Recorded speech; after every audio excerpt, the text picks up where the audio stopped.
de Deus. Você pode dizer um amém? Glória a Deus, glória a Deus. Desde já dou as boas-vindas a todos os irmãos que têm chegado à casa do Pai. Essa casa é do nosso Pai, que tem cuidado de nós, que tem nos protegido, nos guardado, nos alimentado, nos vestido. E hoje nós estamos aqui para celebrar o nome dele. Todas as vezes que nós nos reunimos para celebrar o nosso Deus, para entoar louvores a ele, amém? Nós estaremos dando continuidade ao estudo bíblico que nós estamos fazendo,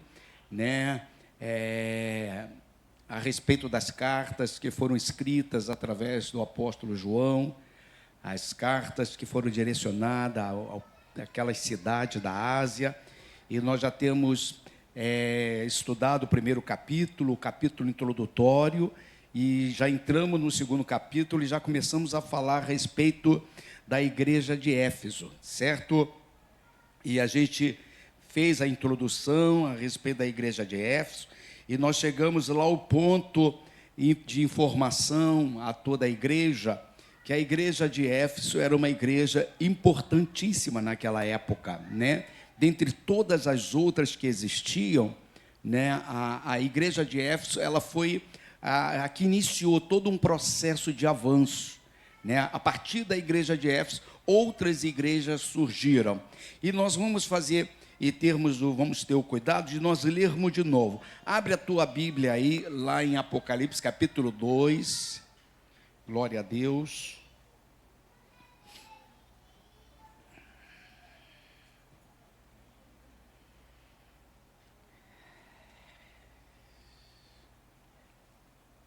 Isso, Apocalipse, capítulo 2, é um livro muito difícil de se achar, certo? Ô, glória, agora o Gênesis, Dificílimo, irmão? Querido Messias, Hudson, a hora que vocês quiserem, pode sentar, porque agora quem entrou, quem veio, veio, quem não veio, não vai vir mais. Ô, glória, tá bom? Que aí vocês não vão ficar com varizes nas pernas, Como o pastor. Ô, glória a Deus, tá bom?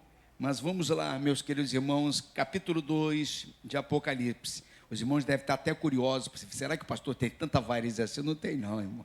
Só tem umazinha assim que se Deus quiser, Deus vai secar ela aqui, tá bom? Mas vamos lá. Diz assim o primeiro verso. Ao anjo da igreja em Éfeso escreve: estas coisas diz aquele que conserva na mão direita as 7 estrelas e que anda no meio dos 7 candeeiros de ouro. Conheço as tuas obras, assim o teu labor, como a tua perseverança, e que não pode suportar homens maus, e que puseste à prova os que a si mesmos se declaram apóstolos, e não são, e o achaste mentirosos, e tens perseverança, e suportastes provas por causa do meu nome, e não te deixaste esmorecer. Tenho, porém, contra ti que abandonaste o teu primeiro amor. Lembra-te, pois, de onde caíste, arrepende-te, e volte à prática das primeiras obras. Senão, venho a ti e te moverei do seu lugar o teu candeeiro, caso não te arrependas. Tens, contudo, a teu favor que odeias as obras dos nicolaítas, as quais eu também odeio. Quem tem ouvidos, ouça o que o Espírito diz à igreja. Ao vencedor, dar-lhe-ei que se alimente da árvore da vida, que se encontra no paraíso de Deus. Quem deseja comer desta árvore, irmãos? É por isso que nós estamos hoje aqui, para nós sermos discipulados, para nós aprendermos. E diante do quadro que nós temos vivido nesta terra, irmãos, nesta terra não falta igreja, para tudo quanto é canto que você vai, existe igreja, mas infelizmente, se nós não nos cuidarmos, nós iremos cair em armadilhas, e nós perderemos o rumo, nós perderemos o foco, nós perderemos o brilho, nós perderemos o primeiro amor, que foi o caso desta igreja de Éfeso. Se você ler, a gente vai estar lendo e a gente vai estar detalhadamente estudando os versículos, tá bom? porque a primeira parte da semana passada foi uma parte introdutória, onde nós falamos a respeito da importância da igreja de Éfeso, nós falamos a respeito daqueles que fundaram a igreja de Éfeso, nós falamos a respeito de Policarpo, que era bispo da igreja de Esmirna, mas que tem contribuição, que de alguma forma, certo, foi alcançado por este evangelho que o apóstolo Paulo lançou. Falamos de Áquila, né, e Priscila, certo, que eles que iniciaram todo esse processo de evangelismo lá naquela localidade. Depois que veio o apóstolo Paulo, e aí sim a coisa ferveu mesmo, a coisa aconteceu mesmo, aquilo que era um sonho se tornou uma realidade, aquilo que era um projeto se tornou algo visível e palpável, que foi a igreja. Amém? Quem está entendendo, irmãos? E nós chegamos no finalzinho aqui, quando eu falava sobre Policarpo, falava que ele era bispo da igreja de Esmirna, falava a respeito de Irineu, que era o discípulo de Policarpo, e eles diziam que, né, eles falavam e declararam que até a Maria, mãe de Jesus, foi cuidada pelo João nesta cidade chamada de Éfeso. E eu achei interessante que da semana passada para agora, buscando mais informações, nós vemos uma declaração deste bispo chamado Policarpo. Esse bispo, ele foi morto, mataram ele, colocaram ele, queimaram ele vivo. Sabe o que é vivo? Você está respirando, você está com todos os seus membros funcionando, né, todo o teu corpo a todo vapor. Pegaram ele porque ele não renunciou ao evangelho, ele não negou a sua fé, e levaram ele e mataram ele queimado. E nas últimas palavras dele, quando confrontado com a verdade que ele trazia em seu coração, verdade essa que aqueles que oprimiram, que prenderam, quiseram que ele negasse, ele disse o seguinte, muito interessante o que ele diz assim para aquelas autoridades, as suas últimas palavras: há 86 anos sirvo a Cristo, e ele nunca me fez mal algum. Como posso blasfemar contra o meu Rei e Salvador? Nós precisamos aprender com essas cartas, irmãos. Nós precisamos aprender com essas cartas, irmãos. Você vai verificar que essa carta de Éfeso é muito interessante, porque existe um momento de elogios. Nós já falamos na introdução desta carta lá atrás, nós buscamos o versículo que lá atrás o grande apóstolo Paulo, né, ele recebeu elogio dessa igreja, mas se foi só necessário passar 30 anos e essa igreja se perdeu. Ela não existiu mais e não existe mais, porque em algum momento ela não vigiou. Hoje eu estava conversando com a pastora, e a pastora eu estava muito feliz, porque as meninas da adoração se reuniram agora pela internet, e ontem elas estavam chamando a pastora, chamando outros irmãos, para tirarem um tempo de oração, como os levitas fazem, né, pela internet. Já que você não pode se reunir, porque você mora distante, eles tiram o horário, os levitas são 22 horas, e se você que não é levita e quiser participar, pode falar com o Tiago aí, eu quero entrar nessa oração aí, quando vocês acionarem aí, eu também quero participar, porque eu preciso orar, preciso ter um tempo com Deus.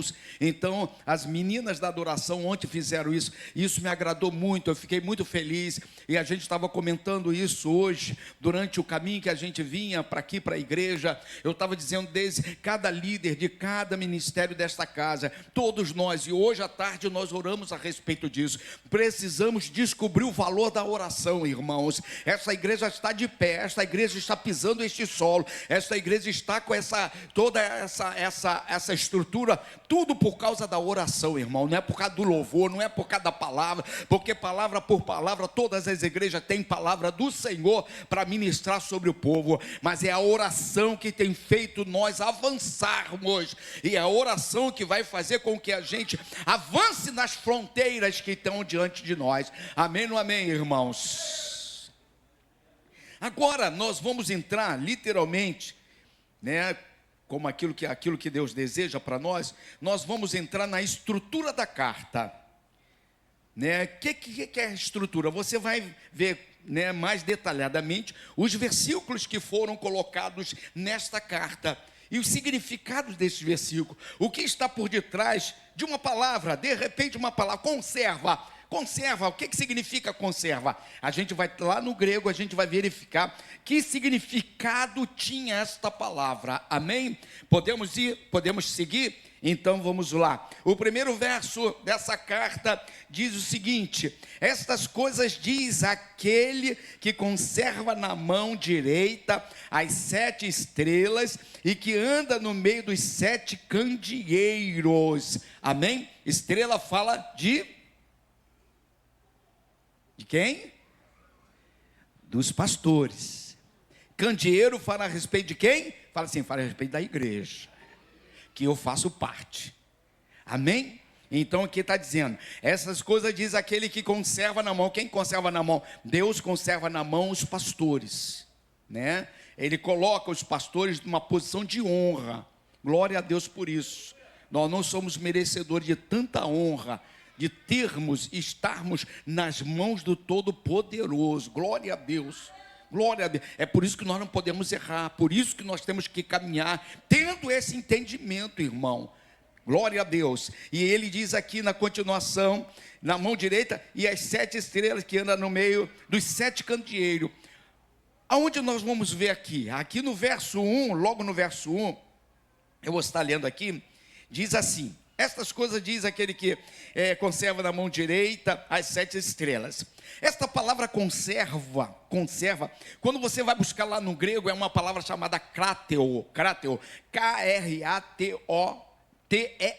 Eu não sei se eu estou pronunciando corretamente. Mas quando você faz, quando você traduz esta palavra para a nossa língua portuguesa, essa palavra conserva, porque aqui ele está dizendo que ele conserva na mão direita, certo? Quando você vai buscar a tradução, você vai verificar que essa palavra seguinte significa o seguinte: agarrar alguém a fim de mantê-la sobre domínio. Está entendendo, pastores? Está entendendo? O Senhor nos tem na mão dele para nos dominar.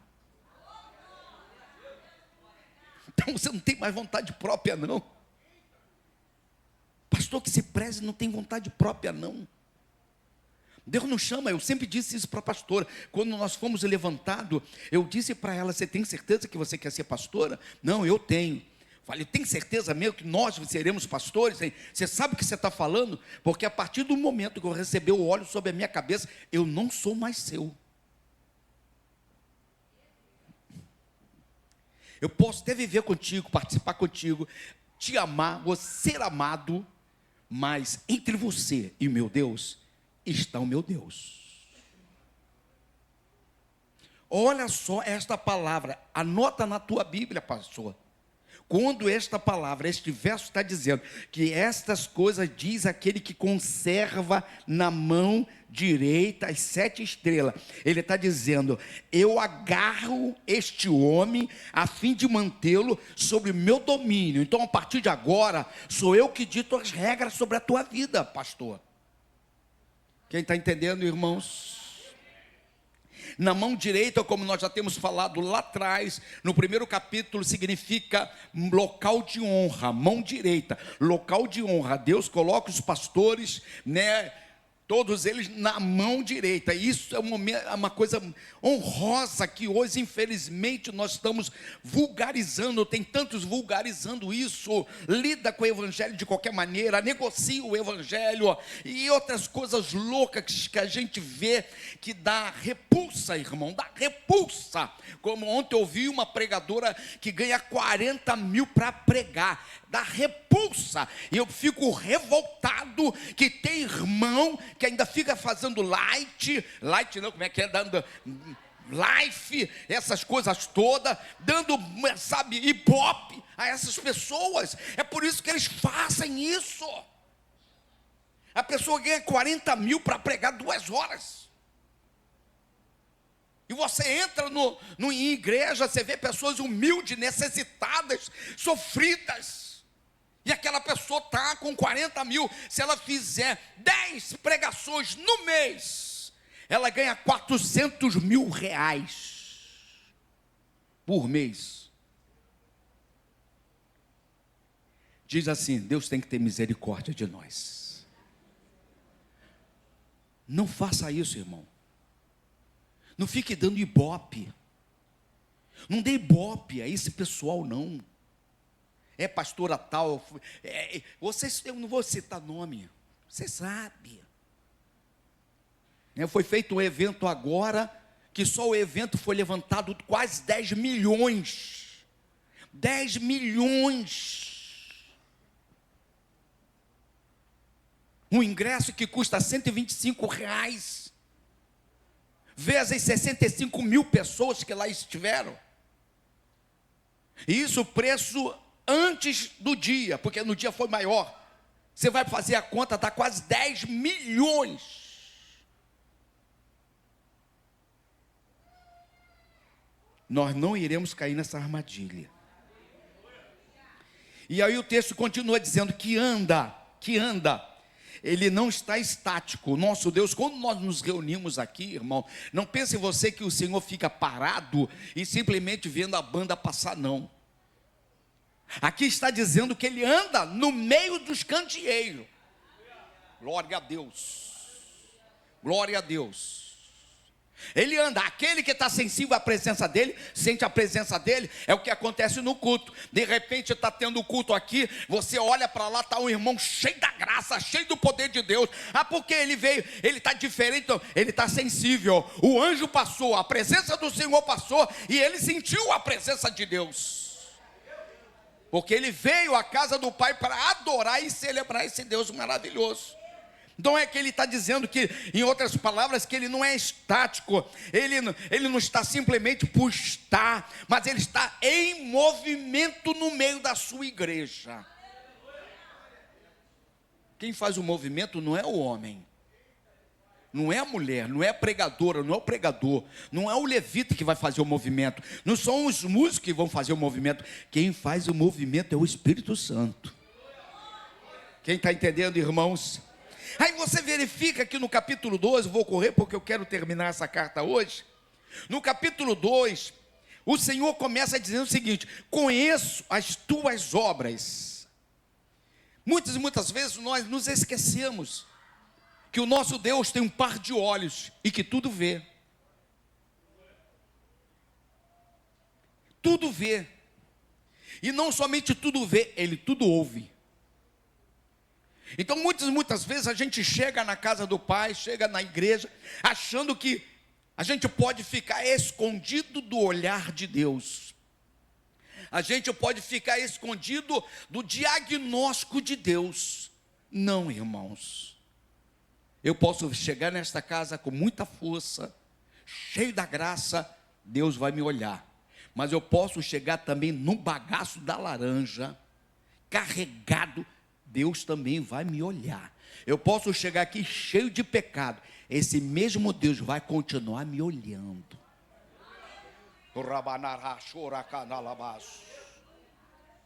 O que difere é a tua atitude, é a nossa atitude, porque Ele diz: eu conheço as vossas obras. O nosso Deus conhece as obras da igreja Levantai. Glória a Deus por isso, porque não fazemos nada escondido. Até mesmo porque não tem o que fazer escondido, irmão. Não tem como.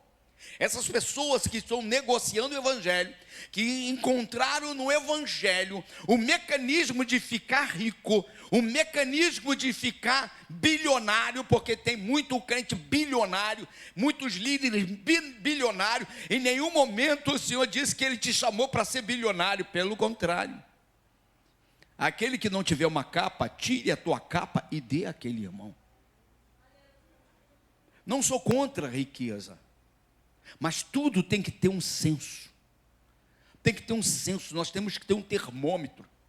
A Bíblia diz que tudo aquilo que traz escândalo não é bom para mim e não é bom para a obra do Senhor. Amém ou amém, irmãos? Se vai trazer escândalo, é melhor nós não fazermos, porque o escândalo traz dano à obra, traz dano à igreja. E ai daquele que trouxer escândalo à obra do Senhor. Talvez nos dias de hoje a pessoa acha, não, vai passar batido, mas haverá naquele grande dia, o dia do julgamento, irmão. E aí tudo será colocado, tudo será exposto. Aí talvez muitos chegarão até lá, mas eu fiz isso, eu fiz com que um Maracanã se enchesse, eu fiz isso, eu fiz aquilo outro. Deus falou, tudo bem, eu conheço todos aqueles que tiveram no Maracanã, mas você eu não conheço. Eu conheço todos os líderes e todos os membros das igrejas que vocês montaram, mas você eu não conheço. Isso, querido Vinícius, isso pesa sobre mim. Eu tenho uma preocupação tremenda. Ontem, da madrugada, eu tomando banho, eu dizia, Deus, eu quero ser salvo, Deus. Deus, eu quero ser salvo. Tomando banho, 2h pouca da manhã, tomando banho, eu falando com Deus, Deus, eu quero ser salvo, Senhor Deus. Me ajuda, Senhor Deus, me ajuda. Senhor Deus, aonde eu estiver errando, me mostra, que eu quero me corrigir. Mas, Senhor Deus, eu quero ir para o céu contigo, meu Pai. Está entendendo, irmãos? O verso, ele continua, conheço as tuas obras, assim o teu labor, como tua perseverança, e que não pode suportar homens maus. O Senhor Deus, através daquele apóstolo, está elogiando esta igreja. Olha, eu conheço as tuas obras, assim o teu labor, quer dizer, assim o teu trabalhar, certo? A tua perseverança, olha só elogio. Até mesmo ele continua no verso dizendo, eu sei que você não pode suportar o homem mau. Eles não concordavam com o homem mau. E na primeira vista está tudo ok, não está? Está tudo certo. Quando você busca aqui, conheço as tuas obras, o que o Senhor está dizendo? Não tem como nós escondermos diante dos olhos clínicos do Senhor a nossa atitude, o nosso falar, o nosso pensar. Não tem como nós ludibriarmos o Senhor, porque Ele é aquele que sabe de todas as coisas. Você pode dizer um amém? Quando você vem buscar a palavra labor, no grego é uma palavra chamada kopos, K-O-P-O-S, certo? Que significa o seguinte, trabalho até suar. O labor está dizendo, é trabalhar até suar, é trabalhar até ficar exausto. Ele está dizendo, Deus estava dizendo para aquela igreja, que ele sabia que aquela igreja trabalhava até ficar exausta. Meu Deus, que igreja, né? Que igreja ativa, que igreja que se mobilizava, que se mexia. Mais à frente ele diz, perseverança, e a tua perseverança, e que não pode suportar homens maus. A tua perseverança é uma palavra grega que significa, que diz oponome, certo? H-U-P-O-N-O-M-E, que diz o seguinte, persistência imperturbável. Imperturbável. Paciência triunfadora. Que ele estava dizendo aqui, ó, conheço o teu labor, como também a tua paciência triunfadora. Você é paciente, acreditando na vitória. Porque ser paciente é uma arte.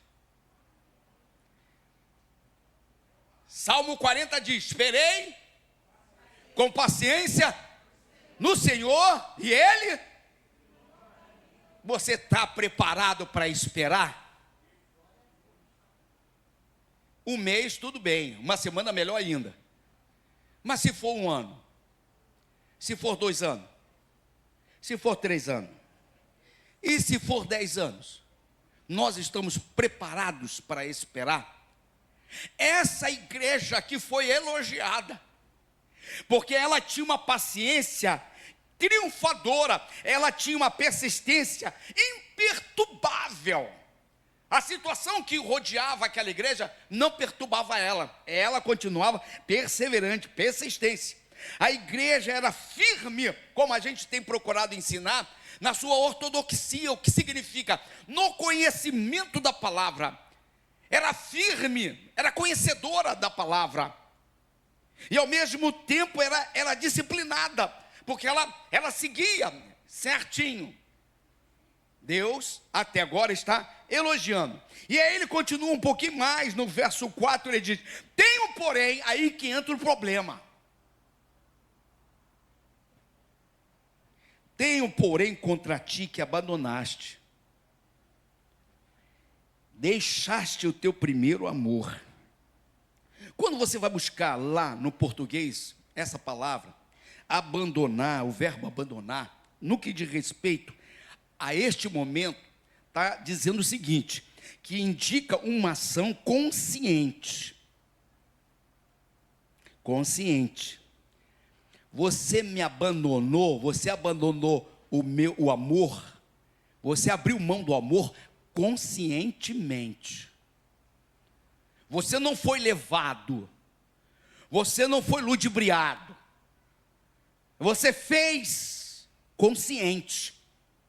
E o pecado feito com consciência tem um peso tremendo, né? Quando você está na ignorância, né? Você não conhece, né? Você, né? De repente foi lhe oferecido, você foi na casa de uma pessoa e foi lhe oferecido uma comida que foi, né, sei lá, oferecida aos demônios, mas você não sabe, você foi lá, você sentou, comeu, né? Você sabe que aquilo é errado quando você tem consciência que foi aquele alimento entregue aos demônios. Mas se você não tem consciência, Deus te protege, Deus te guarda, porque Deus sabe que você não sabe a realidade daquele alimento. Compreende, irmãos? Nesse caso aqui não, eles estavam errando conscientemente.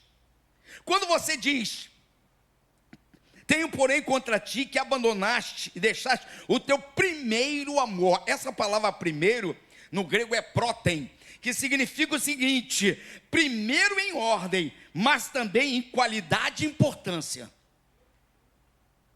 Ele está dizendo o seguinte: você perdeu, abriu mão do primeiro amor. Aquilo que deveria estar em primeiro lugar na tua vida, você abriu mão. O que o Senhor Jesus, quando esteve nesta terra nos ensinando, o que ele disse? Me busque e me coloque aonde? Primeiro lugar. O Senhor Deus deseja que você o coloque no trono do seu coração. Eu tenho 2 filhas lindas, maravilhosas, tenho um neto que já está até falando grosso, certo? A gente de vez em quando até desconhece que é ele, o Arthurzinho, né? Já está com os cabelinhos no bigode. Vai vir um outro neto aqui, mas ninguém pode ocupar o primeiro lugar do meu coração. Quem ocupa o primeiro lugar no teu coração, irmãos? Bibi, é ela que ocupa? Ou você ocupa também no primeiro lugar do coração dela? Ione e Frank, quem aí está em primeiro lugar? William, que esperou tanto pela donzela, e a donzela chegou, e eu fiz o casamento de vocês. Quem está em primeiro lugar em nosso coração? Luana vai casar, doidinha para casar, não vê a hora de casar. Meu Deus, que Deus mantenha assim até a morte os separar, né? Mas quem está em primeiro lugar, Ana Kelly? Quem está no trono do nosso coração? Quem precisa estar no trono do meu coração? Jeová. O grande Jeová tem que estar no primeiro lugar no meu coração. Ninguém pode substituir ele. Ninguém pode substituir ele. Ninguém ama como ele ama. Que ninguém cuida como ele cuida. Ninguém ampara como ele ampara. Ninguém perdoa como ele perdoa. Ninguém dá a segunda chance como ele dá a segunda chance, irmão. Ele é o teu Deus, ele é o nosso Deus. Ele é o nosso Salvador, amém?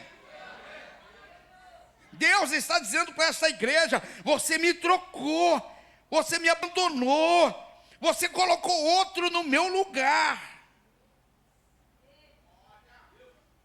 Ele diz primeiro o quê? Amor. Quando a gente vem aqui neste amor, é o amor ágape.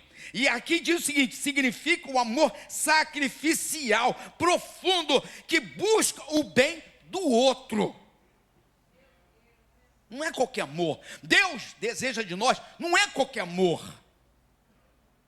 Hoje, o cabra macho casa, diz que ama até a morte o separar. Mas quando a morte separa, logo, logo ele ama uma outra pessoa.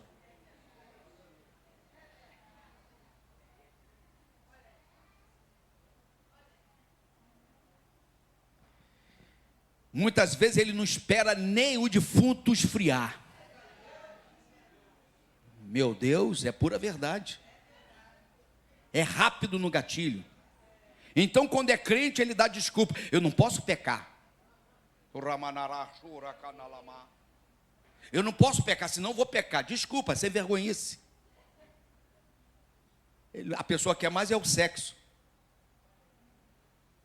Estou mentindo, irmãos? Cadê o amor? Por ti eu morro. Por ti eu me dou. Por ti eu pago o preço. Meu pai, diante da morte da minha mãe, diante do caixão da minha mãe, chorava como uma criança. Nairzinha, o nome da minha mãe era Nair, ele chamava ela de Nairzinha. Nairzinha, nunca mais eu terei mulher nenhuma. Tu foste a única. Tu foste a única, minha Nairzinha. Eu doidão lá vendo meu pai. Um mês depois ele já estava com outra. 3 meses depois já estava casado. A Nairzinha ficou para trás. O nosso Deus não quer ficar para trás. Jesus não merece ficar para trás. Quem está entendendo, irmão, aqui significa o amor sacrificial, é o amor profundo, que revela as entranhas da nossa alma. Nós não podemos perder a fé e a nossa paixão pelo nosso Senhor Jesus, irmão. Nós estamos batalhando aqui nesta igreja, para que você não venha à igreja simplesmente por vir, mas você venha porque você é apaixonado por Jesus Cristo, mas que você venha participar dos cultos, porque aquele dia, Ele descerá do céu e vai receber o teu culto. Nós temos procurado ensinar isso à igreja, para que a tua vinda aqui nesta igreja não seja algo simplesmente religioso, algo que você tem que bater o cartão. Não, eu tenho que ir lá domingo, porque se eu não for domingo, a nossa querida pastora Claudete vai reclamar, porque eu faço parte da intercessão, e por que eu não venho? Não, irmão, eu não venho por causa de você, eu não estou aqui por causa da igreja, eu estou aqui por causa do meu Deus, do meu Salvador, do meu libertador, daquele que tem cuidado de mim, daquele que tem me protegido. Ele é a razão de eu estar aqui.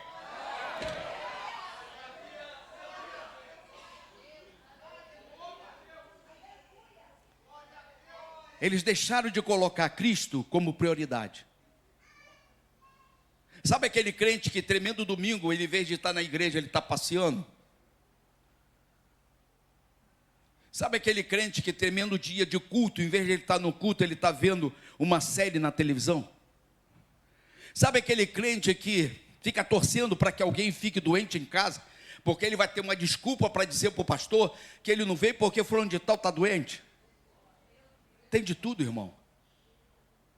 Mas graças a Deus, nós servimos um Deus que tem um par de olhos e que vê todas as coisas.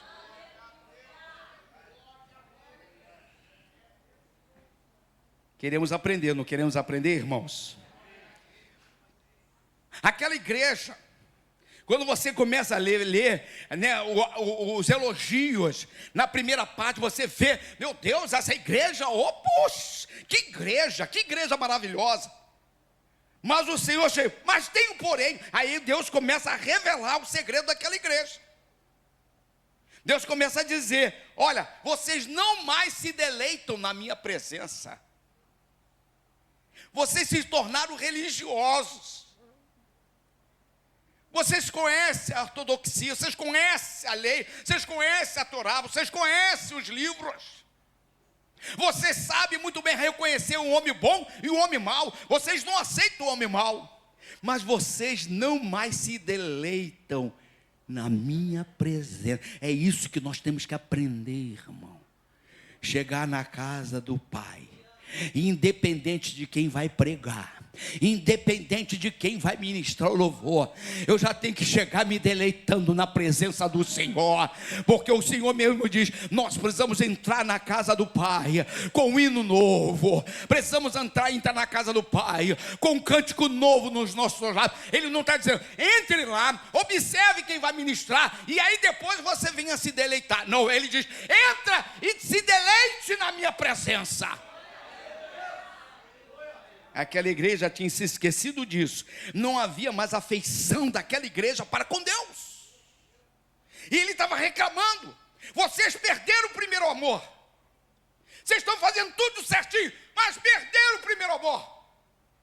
E se ele tem como princípio de servir a ele, é nós colocarmos ele em primeiro amor, aquela igreja estava na contramão. Quem está entendendo? Você já sentiu alguma vez saudade de estar na igreja? Te garanto que quando era o primeiro amor você sentia. Ah, meu Deus do céu, eu quero estar na igreja. Esse pastor tem que abrir a igreja todo dia. Não é? Por que você não sente mais saudade? Aquela igreja não tinha mais saudade. Ela ia para compor uma liturgia, compor, certo, sabe, uma obrigação, certo? Não, eu tenho obrigação. Tem muito crente fazendo como aqueles lá do mundo. Não, eu tenho obrigação, eu tenho que ir lá porque eu tenho obrigação. Na sexta-feira, passar a noite toda, eu tenho obrigação. Não, não se serve a Deus por obrigação, se serve a Deus por amor. Quem está entendendo? Você pode dar uma glória a Deus? Aí vem a exortação. Lembra? Deus está falando para aquele povo: lembra de onde caíste. Em outras palavras, ele está dizendo: lembra-te dos dias passados de bênçãos espirituais. A palavra, a mensagem do primeiro amor, perda do primeiro amor, bom seria, estou dizendo aqui para os pregadores aqui, bom seria se todo mês alguém se levantasse para pregar sobre isso. Que nós não podemos perder esse primeiro amor. Esse primeiro amor que nos faz esperar um ônibus 1 hora, né?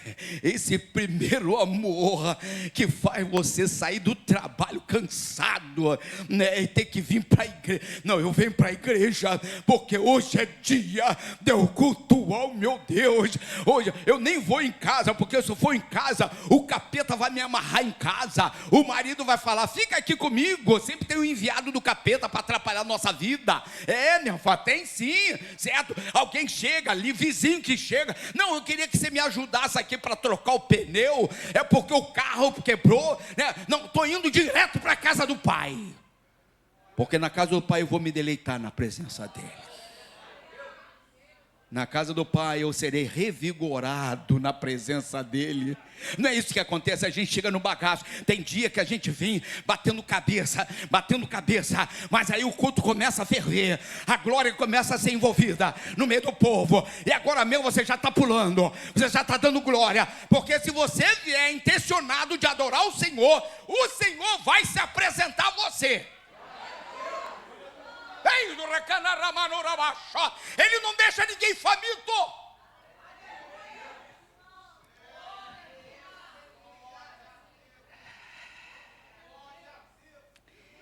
Quando a gente busca, translitera a palavra lembrar para o nosso português, aqui está dizendo trazer a memória com intensidade, revivendo a experiência inicial. Esse lembrar aqui, quando você busca lá o grego, quando você vai na raiz da palavra, quando então exposta, quando o apóstolo escreveu, quando o sentimento que o Espírito de Deus transmitiu para ele, era isso, reviver. Vocês precisam reviver a experiência inicial da vossa salvação. Quem está entendendo, irmãos? Não podemos permitir que o inimigo venha cauterizar a mente da igreja. Ouviu, pregadores? A nossa pregação precisa ser uma pregação alegre, sabe, cheia de vida, porque se você está pregando o evangelho não é o evangelho de morto, o evangelho não é o evangelho de defunto, o evangelho é o evangelho de vida, o evangelho é o evangelho ativo, o evangelho não é o evangelho de passividade, mas é o evangelho que tem que levar a pessoa a entender, eita meu Deus do céu, que nós estamos nessa jornada, nesta terra, mas existe uma terra maior esperando por cada um de nós. Quem está entendendo, irmãos? Então não deixe o inimigo cauterizar a tua mente. Não deixa você, não se permita vir à igreja simplesmente por vir. Não se permita, quando chegar aqui, saia do seu lugar, fale com uma, fala ministro, saia do seu lugar, saia você, irmão, Messias, você é um homem de Deus, quando chegar aqui, fala com uma, mas aperta com vontade, deixa Deus usar vocês, irmãos, porque você pode ter um aperto de mão, cheio do poder de Deus, que vai levantar esse irmão caído, vai levantar essa irmã desesperada, vai mostrar a ela que há esperança para a vida dela. Porque é isso que Deus deseja para as nossas vidas, amém, irmãos? Aqui ele diz, arrepende-te. De que maneira ele estava levando aquela igreja a esse entendimento? Arrependa-te, se coloca de pé de novo. Se coloque na corrida de novo. Muitas vezes, a palavra de Deus diz lá em Gálatas, vós corrias tão bem, lembra, pastora Cláudia, eu citava muito esse verso no passado, lembra? Na rua 9, volte e meia eu vinha com esse verso. Vós corrias tão bem. O que houve que fez com que você parasse? Não podemos parar, irmão, não temos direito de parar, porque Deus tem pressa de salvar. Eita, meu Deus do céu, Deus tem pressa de te usar.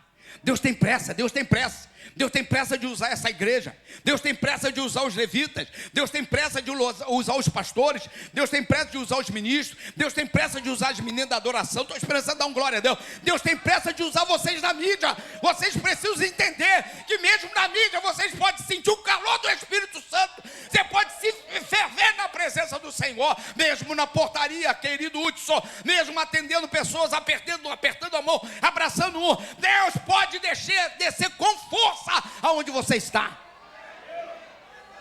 Somos nós que neutralizamos a ação de Deus, somos nós que impedimos Deus agir. A casa é dele. Ele diz, eu ando no meio da minha casa. Eu ando no meio da minha casa. Eita, de repente ele está lá fora, perto do banheiro. De repente ele está lá na entrada onde o Cleito está lá. De repente ele está aqui na esquina. De repente ele está aqui no altar. De repente ele está em todo lugar na casa do Pai, na casa dele.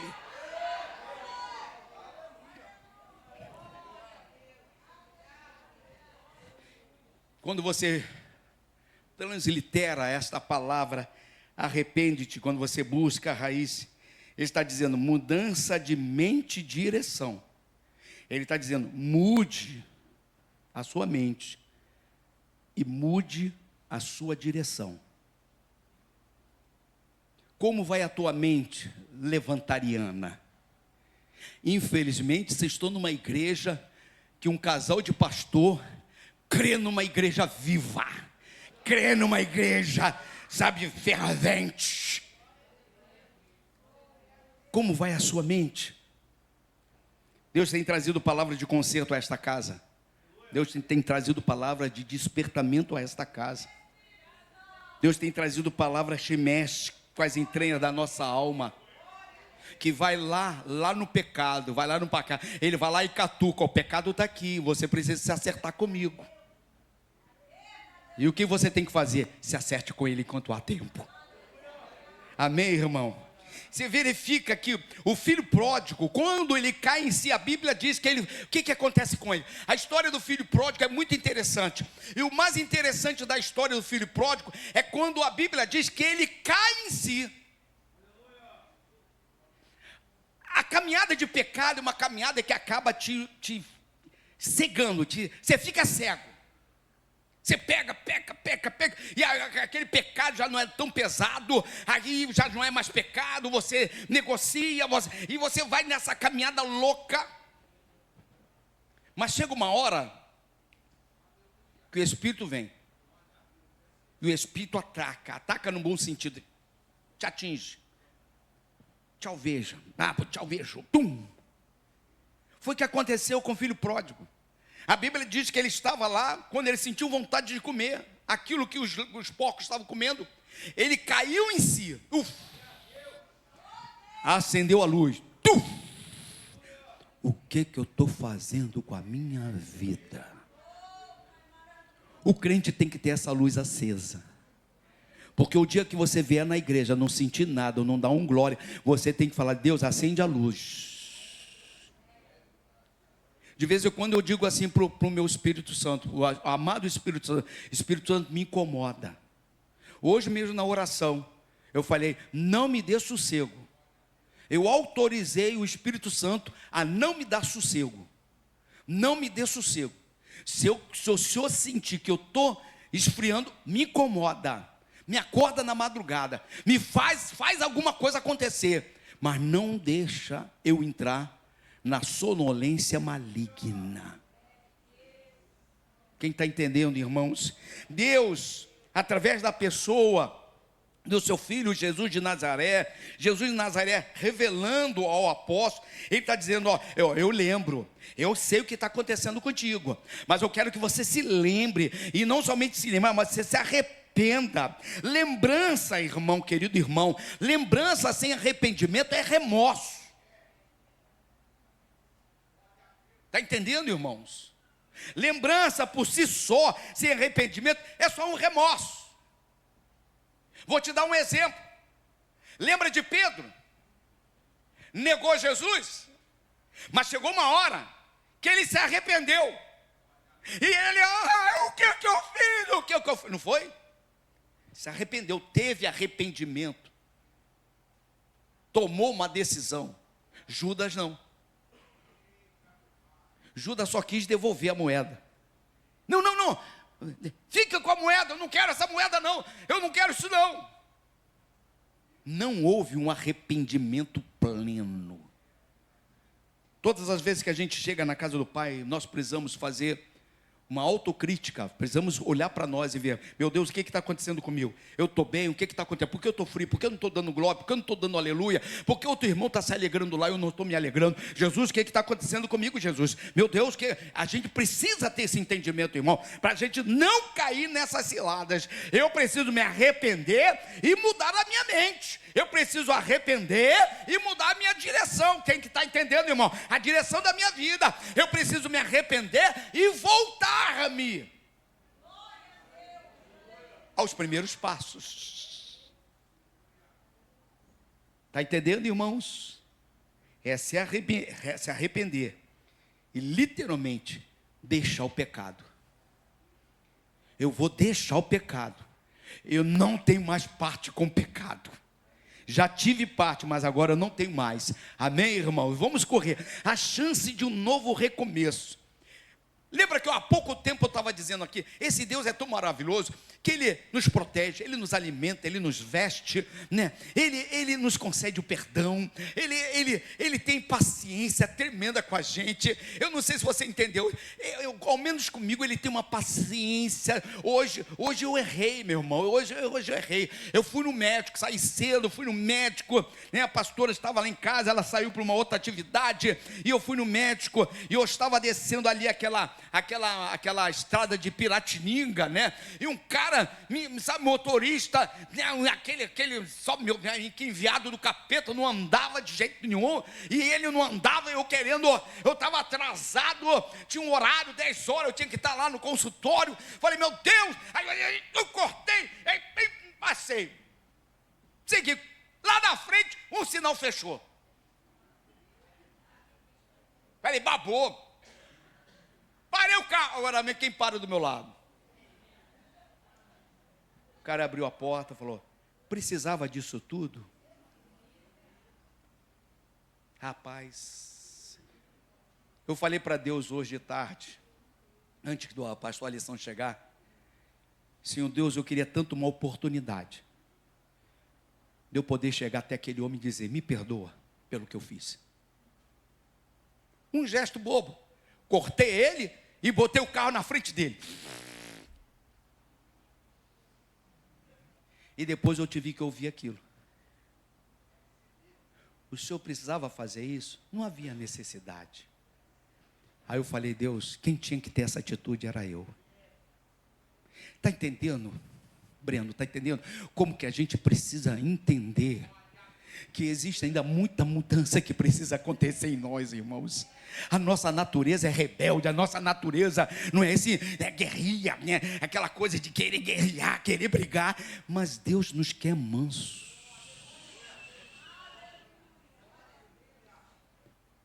Carol, Deus nos quer diferente.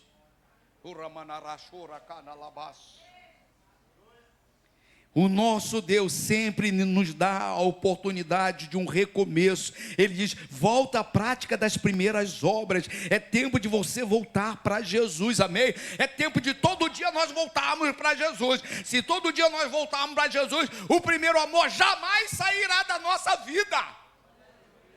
Amém, não amém, irmão? Eu tenho quanto tempo de crente? 30 anos, não. Você aceitou Jesus hoje, porque hoje eu estou com o meu coração fervendo por esse Deus maravilhoso. Assim que tem que ser. Nós que muitas vezes nos afastamos, nós que muitas vezes nos esfriamos, nós precisamos ter esse entendimento. Volte à prática das primeiras obras. Você quer se acertar? Você quer ter o seu coração de novo queimando pela obra do Senhor? Volte às primeiras obras, volte a dar os primeiros passos. Esqueça de quem você é hoje. Porque eu sou isso, porque eu sou aquilo, porque eu fico filmando, porque eu fico tirando foto, porque eu fico tocando, porque eu sou o melhor tecladista, porque eu sou o melhor baterista. Você não é nada, eu não sou nada. Nós só somos servos do Senhor Deus Todo-Poderoso. Ele quer tudo em nós.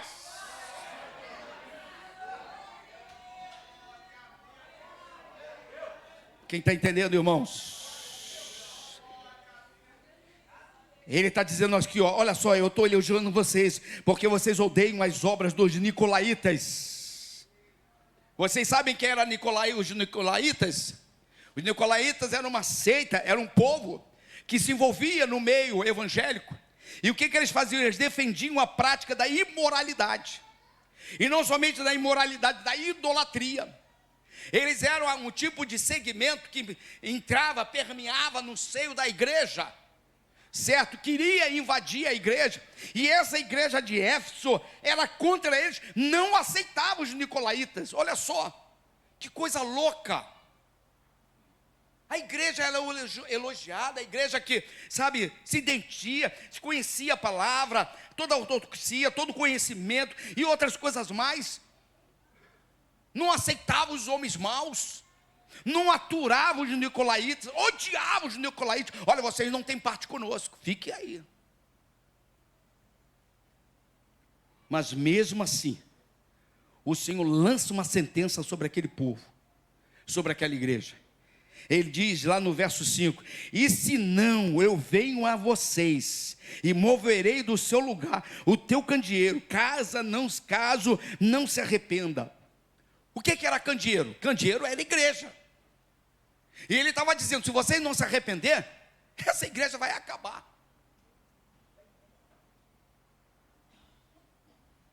Eu moverei o candeeiro.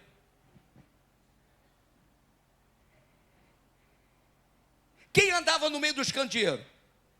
Deus.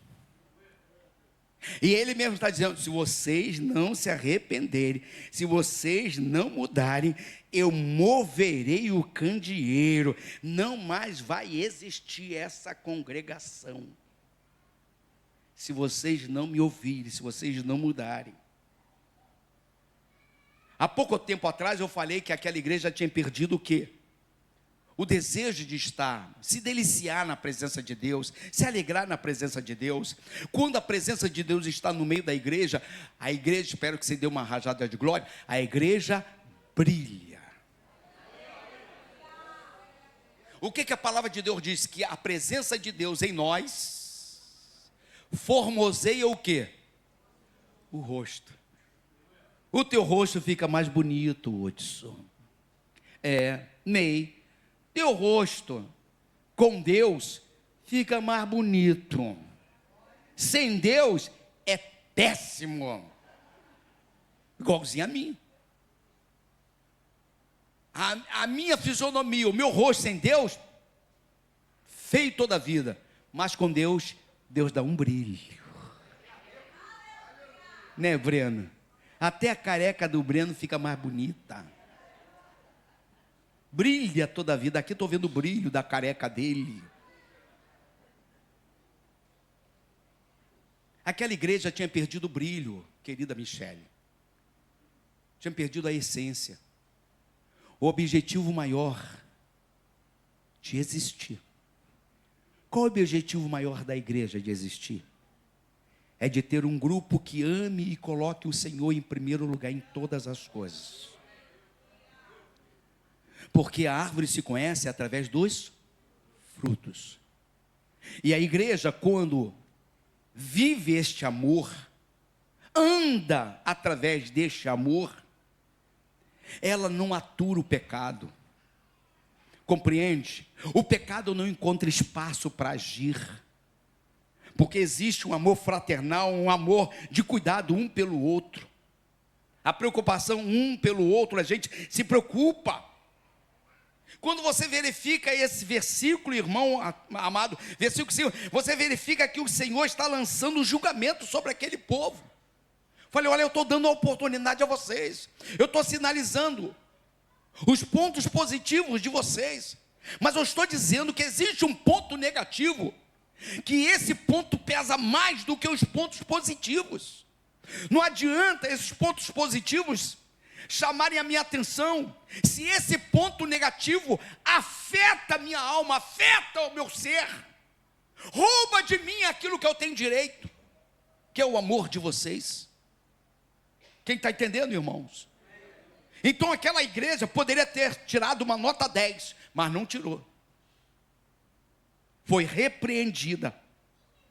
E ele aqui escreve, ainda que eu tenha o dom, só para a gente poder entender, lá em 1 Coríntios capítulo 13, verso 1, verso 3, para dizer para mim, para você, a importância do amor. Ele diz assim, ainda que eu tenha o dom de profetizar, e conheça todos os mistérios e todas as ciências, ainda que eu tenha tamanha fé, ao ponto de transportar montes, se não tiver amor, nada serei.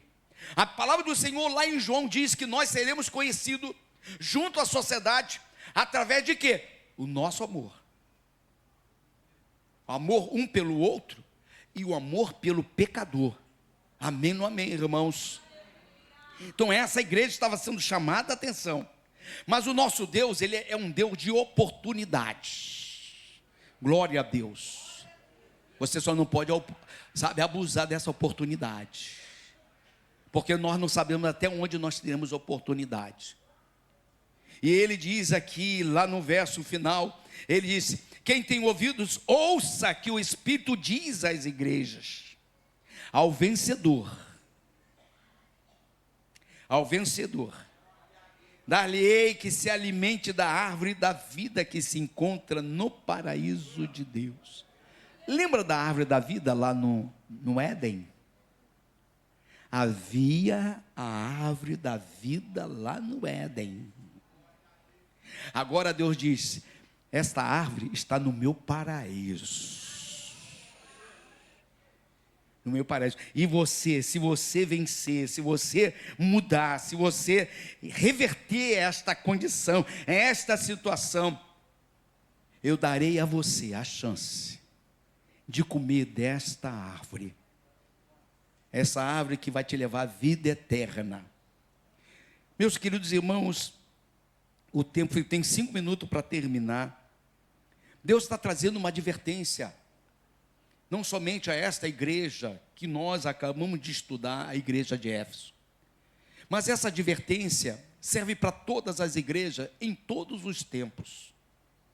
Quando a gente vai estudar as outras igrejas, você vai verificar que todas essas igrejas traz uma lição muito grande para as igrejas de hoje. Para nós observarmos para nós não cairmos nessas ciladas, para nós como membros da casa do Pai, nós não nos entregarmos a qualquer moda, a qualquer onda que entra, a qualquer situações que muitas vezes surge no meio da mídia, e a gente acaba se perdendo. O evangelho que nós precisamos ouvir já está aqui. E nós precisamos ter critério, irmão. Tenha critério, tenha critério. Nós já temos dito aqui, irmãos, que as palavras que Deus tem trazido aqui são palavras de vida, são palavras que te despertam. Nós temos aqui, a pastora tem uma preocupação tremenda em gravar os cultos, gravar as mensagens. Meu irmão, você não precisa ouvir mensagem de A, de B, de C, de T, não precisa não. Na casa tem profeta, na casa tem profetisa, na casa tem palavra, na casa tem alimento, na casa tem pão, na casa tem peixe. E você sabe quem está entregando peixe. Você sabe de onde está vindo a palavra. Você olha na mídia, você olha lá e se você começar a procurar, você vai se escandalizar. E você está dando ibope, a gente está dando lá aquilo que eles querem. A gente está massageando o inferno com isso. Desfrute das palavras que Deus tem trazido a esta casa. Se você quer abençoar alguém, mande as mensagens desta igreja para os seus vizinhos, para os seus amigos. Fala, olha, eu ouvi uma palavra este domingo, mexeu com a minha vida, mexeu com o meu coração. Por favor, se você me ama, ouça essa palavra, porque você pode estar sendo um enviado de Deus. Você pode dizer para essa pessoa que pregou, essa mulher que pregou, eu conheço a história dela. O Rabanará não é mercenária. Não é mercenário. São homens justos e mulheres justas que estão lutando para estar de pé. Não estão buscando fama, não estão buscando holofote, mas estão buscando somente que a luz de Cristo brilhe nesta terra como luzeiro. Então nós precisamos estar atentos. Nós temos uma preocupação, não somente de nós, eu, pastor Edilson, a pastora Deise, subimos aos céus, mas eu quero levar a igreja a levantar aos céus. Nós queremos conduzir você ao céu. Nós queremos que Deus olhe para você e se agrade de você. Nós queremos que Deus olhe para essa igreja e diz, que igreja, que povo, eu amo esse povo. Você não precisa em nenhuma esquina buscar a voz de Deus. A voz de Deus tem bradado neste altar.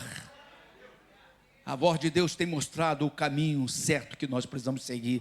Amém, irmãos? Então que você possa ser sábio, que você possa ser uma pessoa entendida, que essas cartas, pena que nem todo mundo entende, que essas cartas, isso está mexendo comigo, irmão, isso está me fazendo parar para falar, meu Deus, eu não posso errar, aonde eu estou errando, se eu estiver errando, meu Deus, me mostra, Senhor Deus, porque nós não podemos cair nessas ciladas. Hoje nós estamos comentando a respeito de algumas coisas, e a gente dizia, não podemos cair nessas ciladas. As igrejas estão sendo abertas, seja lá a base missionária, seja a RO, seja lá qual for a igreja. A pastora estava falando esses dias com uma pessoa dizendo, eu ainda quero abrir mais uma igreja, eu quero ainda abrir mais, e eu estava quietinho lá ouvindo ela dizer, e eu dizia, meu Pai, dê força a ela, Senhor Deus, que as barreiras sejam rompidas, que as fronteiras sejam ultrapassadas, e o evangelho da cruz, o evangelho genuíno, o evangelho que agrada o coração do Pai, seja transmitido a todas as nações. E você faz parte disso. Jorge, você faz parte disso. Adriana, você faz parte disso. Não se coloque alheio. Não se coloque separadamente. Não, eu não sei, não. Deus te chamou para uma grande obra. Deus chamou essa igreja para uma grande obra. E essa obra já está acontecendo, irmãos. Amém, irmãos? Que Deus possa nos abençoar. Que Deus possa nos dar graça. Que Deus possa lá na frente nos iluminar. E que cada carta venha trazer um grande despertar em nossas vidas. Que cada carta venha trazer, sabe, algo do céu para cada um de nós. Amém? Se os irmãos desejarem depois o esboço, é só me pedir que eu rodo para vocês, tá bom? Que Deus abençoe cada um de nós.